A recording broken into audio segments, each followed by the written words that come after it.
बरसों पुराना वह कस्बा बाहर से जितना शांत दिखता था, भीतर से उतना ही उलझा हुआ दिखता था। उसी कस्बे में एक आरब नाम का युवक रहता था, जो दूसरों को सलाह देने में माहिर था, लेकिन खुद की जिंदगी हमेशा अस्त व्यस्त रहती थी। लोग कहते थे कि आरब के शब्दों में जादू है, क्योंकि वह हर किसी की समस्या को समझ लेता था। मगर अजीब बात यह थी कि आरब खुद की खुशी नहीं देखता था। उसके चेहरे पर हमेशा एक अधूरी सी मुस्कान रहती थी, जैसे वह किसी ऐसे सवाल का जवाब ढूंढ रहा हो जो उसने कभी किसी से पूछा ही नहीं। आरब को बचपन से ही आईने से डर लगता था।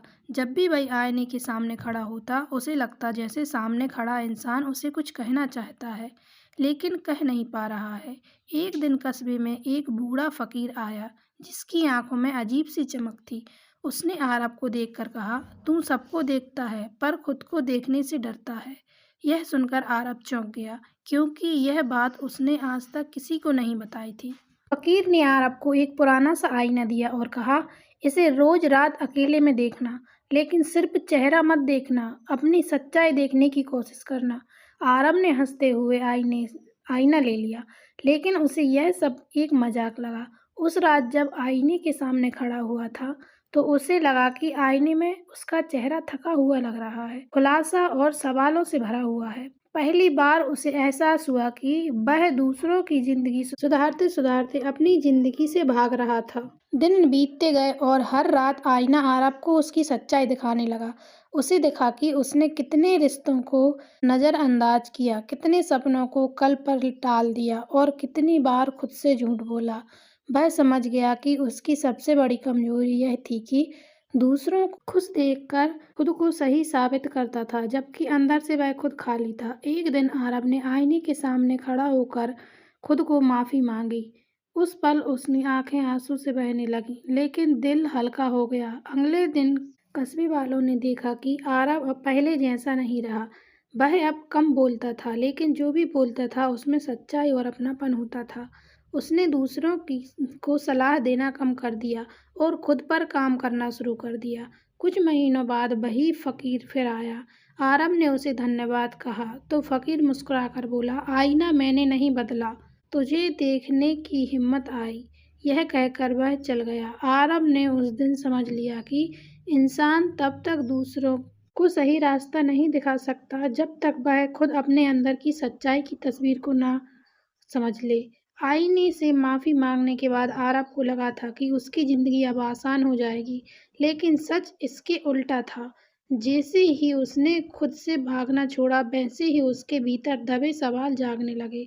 सुबह उठते ही उसके मन में एक अजीब सी बेचैनी रहती। क्या वह सच में बदल रहा था या बस खुद को तसल्ली दे रहा था? पहले जहां वह दूसरों की समस्याओं में खुद को भूल जाता था, अब वही खामोशी उसे भारी लगने लगी थी।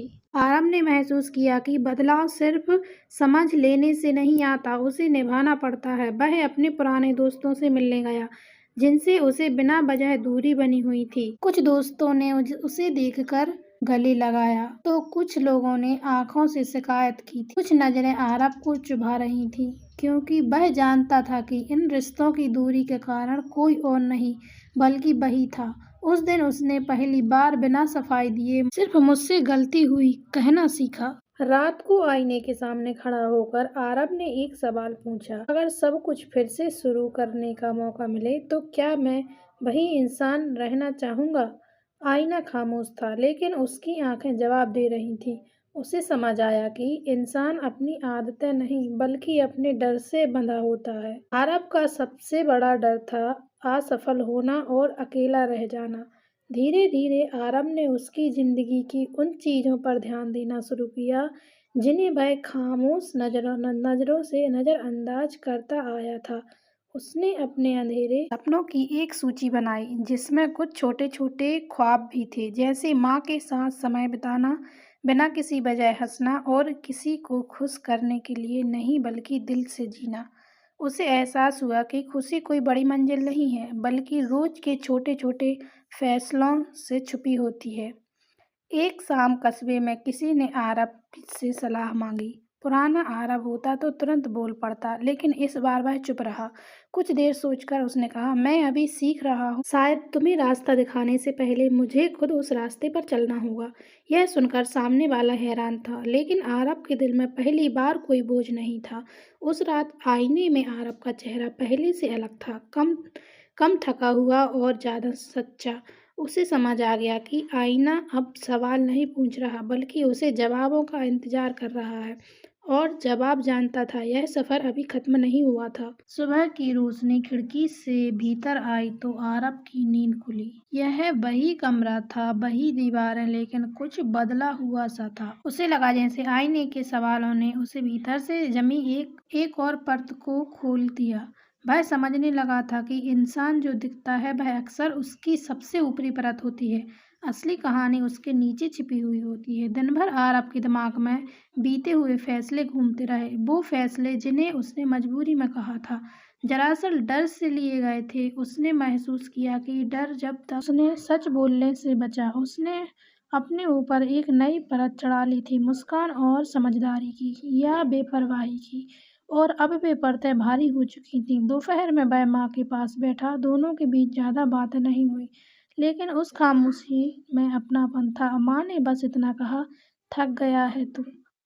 यह सुनकर आरब की आंखें भर आईं। पहली बार उसे लगा कि कोई उसकी थकान देख पा रहा है, बिना सवाल किए। उस पल उसने जाना कि कुछ रिश्ते किसी परत के मोहताज नहीं होते हैं। शाम होते होते आरब ने एक छोटा सा फैसला लिया। उसने अपना फोन बंद किया और अकेले टहलने निकल पड़ा। सड़कें वही थी, लोग भी वही थे। उसकी नज़र बदल चुकी थी। अब वह भाग नहीं रहा था, बस चल रहा था। हर कदम के साथ उसे लग रहा था कि वह अपने ऊपर से एक एक परत उतार रहा है। रात को फिर आईने के सामने खड़ा हुआ। इस बार उसने कोई सवाल नहीं पूछा, बस चुपचाप खुद को देखा। आईने में अब कोई चेहरे नहीं थे, सिर्फ एक इंसान था, अधूरा लेकिन ईमानदार। उसे समझ आ गया था कि परतें हटाने से इंसान कमजोर नहीं होता, बल्कि हल्का हो जाता है। आरब ने हल्की सी मुस्कान के साथ खुद से कहा, शायद यही शुरुआत है। आईना पहली बार बिल्कुल साफ नजर आ रहा था। तो दोस्तों, इस कहानी से हमें यह सीख मिलती है कि जो इंसान खुद से भागता है वह दुनिया को समझने का दिखावा तो कर सकता है, लेकिन सुकून नहीं पा सकता। असली बदलाव तब शुरू होता है जब हम खुद की गलतियों को स्वीकार करने की हिम्मत रखते हैं। तो दोस्तों, आपको वीडियो कैसी लगी और कहानी कैसी लगी, प्लीज़ कमेंट में ज़रूर बताएं और लाइक करें, शेयर करें और सब्सक्राइब करना ना भूलें। मिलते हैं ऐसी ही अगली वीडियो के लिए, तब तक के लिए राधे राधे।